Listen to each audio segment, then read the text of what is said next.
Standing in the foyer of the villa, they were of all ages, shapes, and sizes. None of them had an impressive background, including James. Without Thea, he would have perished in the fire 10 years ago. Without Thea, there would be no James, the Black Dragon. A girl dressed in an outfit covering herself from head to toe sat on the couch, with a white veil blocking her face. No one could see what she looked like. An old man wearing a three-piece suit stood up, leaning onto a cane topped with the head of a dragon. Looking around at the 10 men, he announced, "I've chosen James Cadden." The girl in the white veil shuddered. Had her fate been finally sealed? She knew that from the moment she ran into the fire 10 years ago, she had lost everything. The other suitors left, disappointed. James remained standing still. Just then, a man stood up and approached James. Clapping him on the back, the man sneered, "Treat my cousin's sister well. She may be disfigured, but she's still a woman. I'm sure she'll be able to satisfy you all the same." That was Tommy Callahan, the eldest grandson of the Callahans. James ignored Tommy, focusing on Thea instead. His gaze lingered on her, though he was still unable to see her face. However, he could see that the veil was wet with her tears. "Thea, go home on your own. I have an appointment." A middle-aged woman left as quickly as she could, her expression one of mild disgust.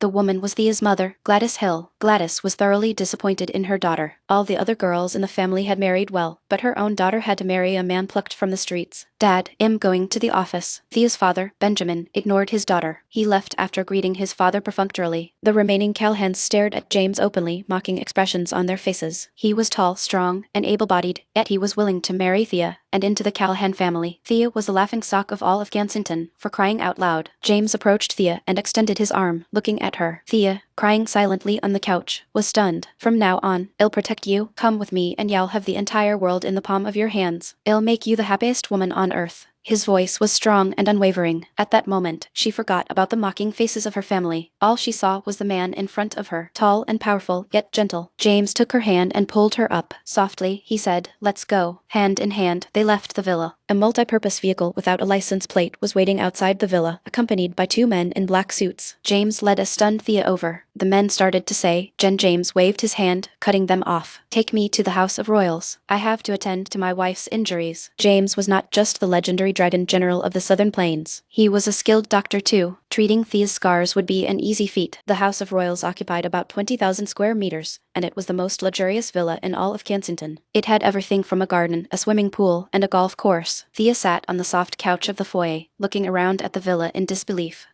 It resembled a palace more than anything.